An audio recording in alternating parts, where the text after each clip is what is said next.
कक्षा सप्तम के भैया बहन, सिविक्स के पाठ 2 लोकतांत्रिक संस्थाएं, इस चैप्टर से संबंधित कुछ अंशों की अभी चर्चा करेंगे। हम लोग इस पाठ के कुछ अंशों की जो चर्चा पहले किए थे उसमें राजनीतिक दलों के संदर्भ में जानकारी प्राप्त कर रहे थे। तो राजनीतिक दल क्षेत्रीय और राष्ट्रीय 2 प्रकार के राजनीतिक दलों की चर्चा हुई थी। अभी हम लोग यह देखेंगे कि प्रमुख राष्ट्रीय दल कौन कौन से हैं। तो भारत में 2006 के आंकड़ों के अनुसार 6 राजनीतिक दलों को राष्ट्रीय राजनीतिक दल का दर्जा प्राप्त था। यह क्रमशः इसकी चर्चा है: भारतीय राष्ट्रीय कांग्रेस,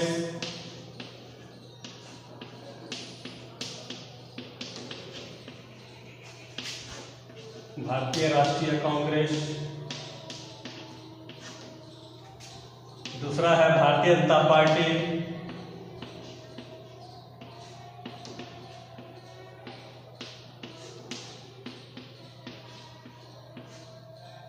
तीसरा है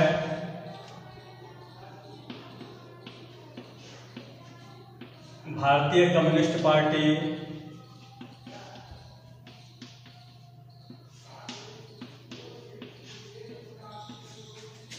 मार्क्सवादी,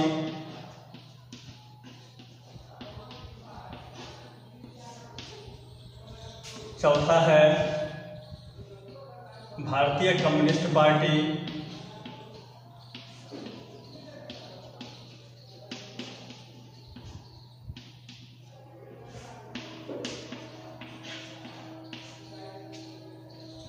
पांचवा है बहुजन समाज पार्टी,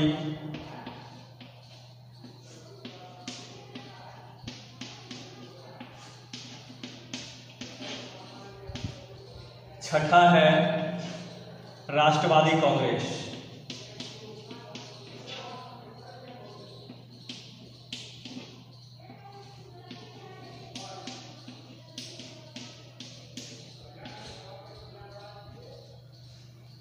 ये प्रमुख 6 राष्ट्रीय पार्टियां हैं, जिसमें भारतीय राष्ट्रीय कांग्रेस, इसका गठन 1885 ईस्वी में ए.ओ. ह्यूम के द्वारा किया गया था। दूसरी पार्टी भारतीय जनता पार्टी है। पुराने जनसंघ को जीवित करके 1980 में इसका गठन हुआ। इस पार्टी का चुनाव चिन्ह कमल का फूल छाप है। भारतीय राष्ट्रीय कांग्रेस के चुनाव चिन्ह के रूप में आप पंजा छाप देखते हैं। तीसरा है भारतीय कम्युनिस्ट पार्टी, मार्क्सवादी, चौथा भारतीय कम्युनिस्ट पार्टी, फिर बहुजन समाज पार्टी, राष्ट्रवादी कांग्रेस। ये सभी प्रमुख राष्ट्रीय पार्टियां हैं। आपके पुस्तक में सारे राष्ट्रीय पार्टियों के संबंध में नहीं दिया गया है, लेकिन संक्षिप्त जानकारी आपको हमने दे दिया है। इसके आगे चर्चा है विपक्ष की भूमिका।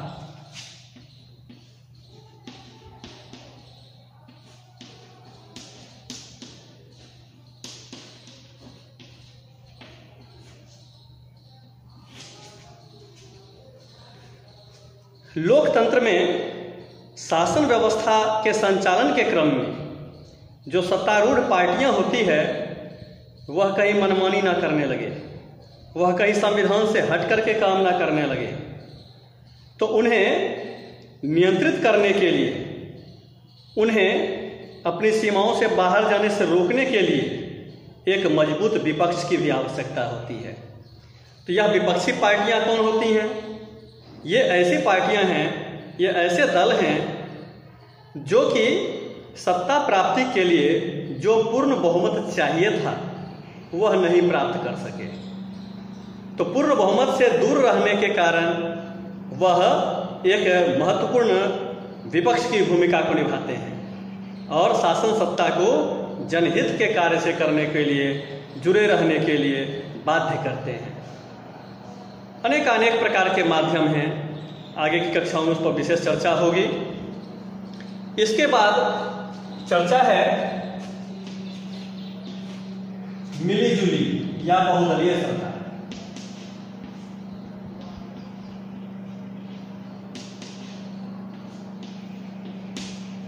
मिलीजुली या बहुदलीय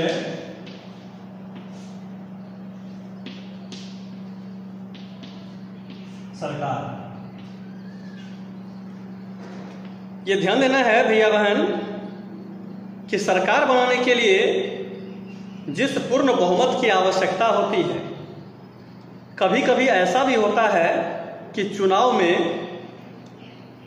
किसी भी दल को पूर्ण बहुमत प्राप्त नहीं हो पाता है। ऐसी स्थिति में दो या दो से अधिक पार्टियां जब मिल करके एक दूसरे का सहयोग लेकर के सरकार गठन करती है, सरकार का निर्माण करती है, तो ऐसी सरकार मिलीजुली या बहुदलीय सरकार कहलाती है। बताया गया है कि ऐसी सरकार बहुत बार कमजोर भी साबित हुई है, लेकिन ऐसी स्थिति व्यावहारिक स्थिति में देखने को नहीं मिलती है। लोकतंत्र में यह मिलीजुली सरकार की भूमिका भी बहुत ही ज़्यादा महत्वपूर्ण है। पिछले 2 दशकों से मिलीजुली सरकार का दौर चल रहा है। अभी जो केंद्र की सरकार है वह भी मिलीजुली सरकार का ही हिस्सा है। आप देखते हैं कि भारतीय जनता पार्टी, लोक जनशक्ति पार्टी, जनता दल यूनाइटेड और अन्य बहुत सारी पार्टियां मिल करके सरकार को चलाने का काम कर रही है।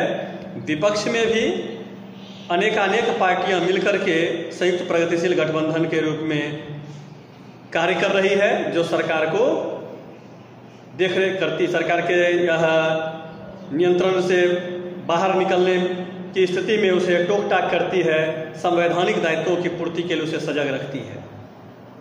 इसके आगे